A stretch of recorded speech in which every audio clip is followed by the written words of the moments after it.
Проект «Невский» в Удмуртии нацелен на молодых ребят от 14 до 23 лет, которые увлекаются историей, краеведением, увлекаются фотографией, съемкой видео и желают больше узнать еще о своей родине, не только путешествовать вместе с кем-то, но и самим научиться создавать эти путешествия, создавать маршруты, создавать экскурсии.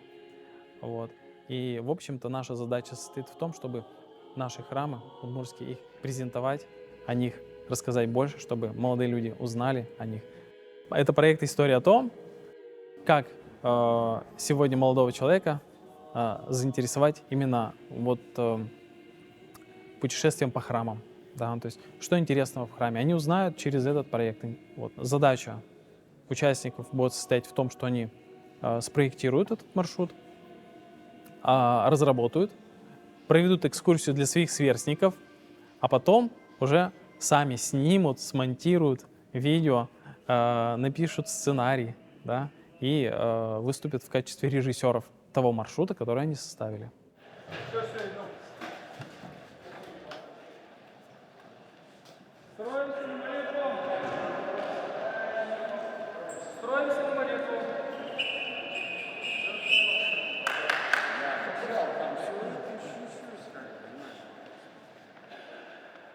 Достойная всякого истину, блажите Тя, Богородицу, пресноблаженную и пренепорочную, и Матерь Бога нашего. Спорт я люблю с детства. Так как я вырос в детском доме, нас учили спорту, футболу, волейболу, баскетболу, и поэтому я очень любил подвижные виды спорта.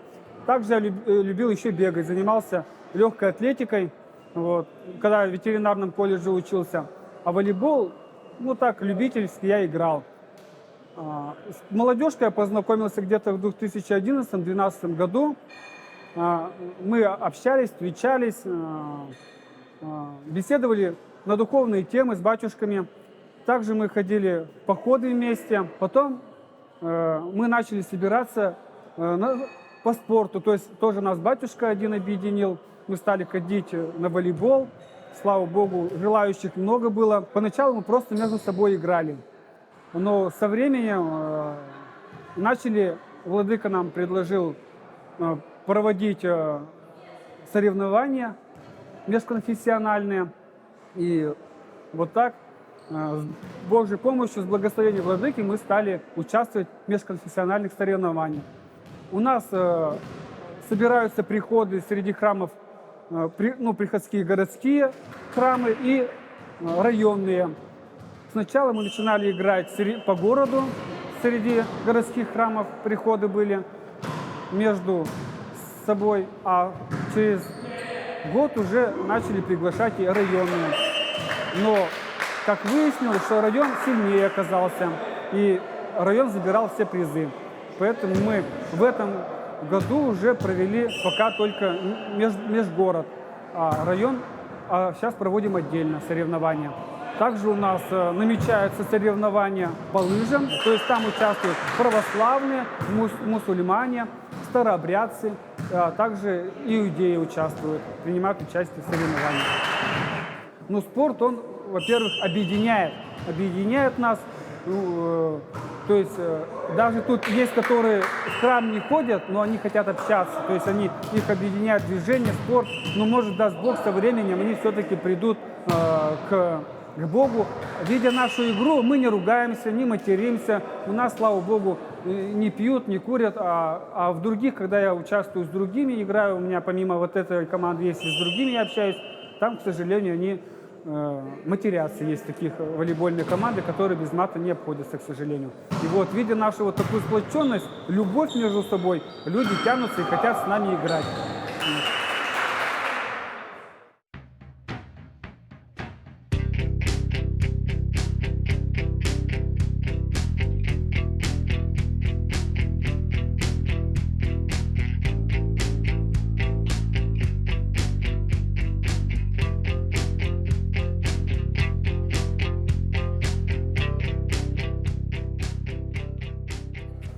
Меня зовут Дмитрий, я, получается, тренер по ММА, ну, в данном случае тренировка по боксу. Если так сказать, небольшой экскурс, как все это начиналось. То есть я в 28 лет примерно закончил карьеру свою спортивную.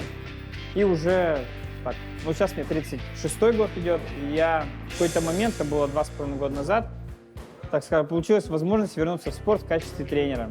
То есть у нас есть мой друг, вместе служим с ним, это отец Григорий. Я говорю, слушай, отец Григорий, скажи мне, пожалуйста, есть зал, говорю, где-нибудь? У меня вот друзья, говорю, тренироваться хотят. И он такой, слушай, говорит, как раз освещал, говорит, зал. Дает мне номер, и оказывается, это мой друг из федерации, с которым вместе занимались в молодости. Ну, то есть мне вообще здесь повезло очень сильно, то есть он нам все условия предоставил, льготные, так скажем, полный карт-бланш, там топовое время, прайм-тайм. То есть мы занимались, сначала это началось, там я удивился сам, то есть это 2 человека, 3, 5, 10, 15, 20, то есть уже по спискам 44 человека было, я такой, причем я рекламу не давал абсолютно никакой, вообще ноль. Сами узнавали, то есть вот просто я ни копейки в рекламу никогда не вкладывал, то есть это все было на волонтерских основах, как и продолжается в принципе, то есть у нас секция она бесплатная, лишь только за аренду платим. Вот, участвовали в соревнованиях, там есть призеры, есть победители, сам провожу соревнования для наших спортсменов, тоже у нас уровень растет, то есть вот за 2 года там сильно окрепли, то есть у нас вот пришли такие там зайчики и уже так окрепли. Ну, у нас турниры я провожу по боксу, открытый ринг, и если мы про внутренние говорим, мы провожу турниры по грэпплингу, то есть по спортивной борьбе. И соревнования по фитбоксу, тоже это для девчонок, то есть без спаррингов, когда вот, на технику. Секция пока, так скажем, ну, без истории, то есть это так, круг друзей, в принципе, круг близких людей по духу и по жизни. Спорт — это образ жизни, как вера, вот как вера. Это образ жизни, это там не интерес какой-то на сегодня, на вчера. Это образ жизни, который вот, и вот спорт я просто кайфую.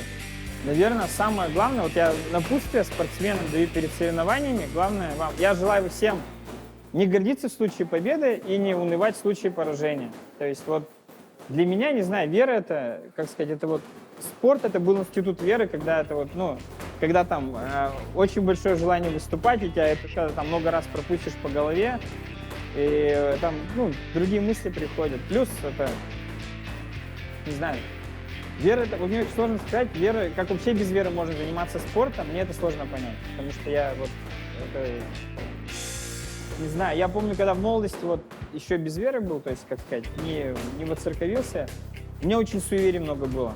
Вот там, с какой одеть, какой переодеть там, это не помыть, это переодеть, то есть очень много суеверий, то есть не было такого, что типа нейтральное отношение было такое, типа так, все, ну да, там, тренировка, нет. Наверное, нейтрального никогда не было. Отношения спортсмены самые суеверные люди, кто не религиозный. То есть и вот здесь именно, когда веру стал приходить, как-то у меня наоборот все это гармонизировалось. То есть у меня вот лишнее все ушло. Отец Святослав Абрамов, диакон храма в селе Завьялово, Николая Чудотворца храм, в диаконском служении 9-й год служу. Спортом занимаюсь со студенческих лет и с тех же пор и тренирую. У меня стаж тренировочный около 40 лет. Подготовлен за этот период где-то 1,5 десятка мастеров спорта, кандидатов в мастеров спорта.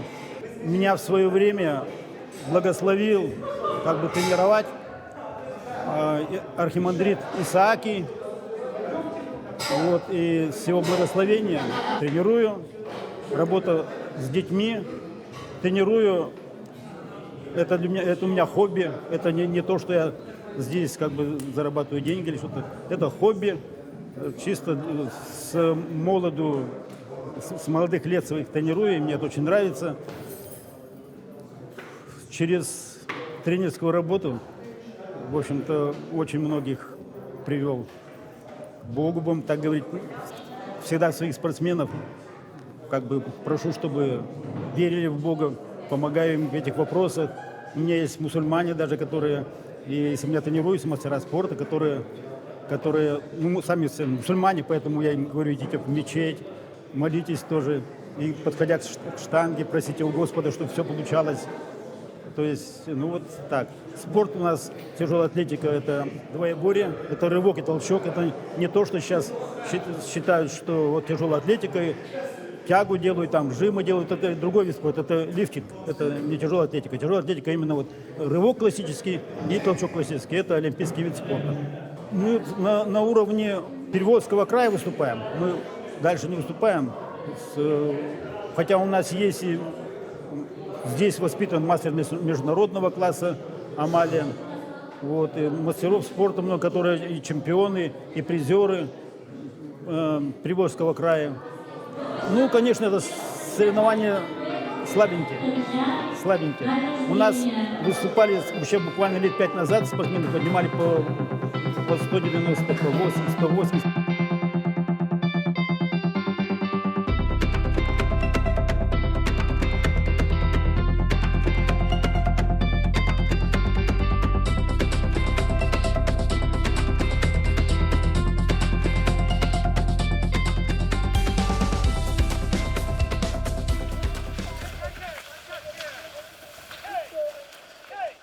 Меня зовут Александра Кокшарова, член молодежного парламента при Госсовете Удмуртской Республики и помощник руководителя организации «Православная молодежь Удмуртии». Вообще попала в эту организацию, закончив воскресную школу. Вот ребенок заканчивает воскресную школу, параллельно у нас проходят лагерные смены детской православной академии. Это лагерь для детей из воскресной школы Удмуртии. И дважды в год с другими ребятами со всей республики я приезжала в этот лагерь. И затем, закончив школу и воскресную школу, узнала об организации «Православной молодежи Удмуртии». Это логический переход из детской организации уже в более взрослую. И моя роль такова, что я координирую некоторые мероприятия и занимаюсь социальными сетями организации. А сегодняшнее мероприятие впечатления бомбические. Я уже 5-е соревнования провожу именно здесь, с микрофоном. Открываю, закрываю, комментирую. И вижу здесь православных ребят, волонтеров, которые стремятся внести свой большой вклад в организацию и проведение этих соревнований. Масштабные мероприятия однозначно будут, даже в рамках спартакиады межконфессиональной, которую сегодня открыли. Впереди у нас кросс летом, затем соревнования по северной ходьбе. А так у нас в планах объединить студенческую, школьную, подростковую молодежь, скоординировать всех вместе, чтобы мы могли двигаться и развиваться в рамках духовно-нравственного просвещения. Духовное воспитание важно, потому что у человека должны быть какие-то ценностные внутренние ориентиры. И еще немаловажно сказать о том, что 9 ноября 2022 года президент Российской Федерации издал указ о сохранении и укреплении традиционных российских духовно-нравственных ценностей.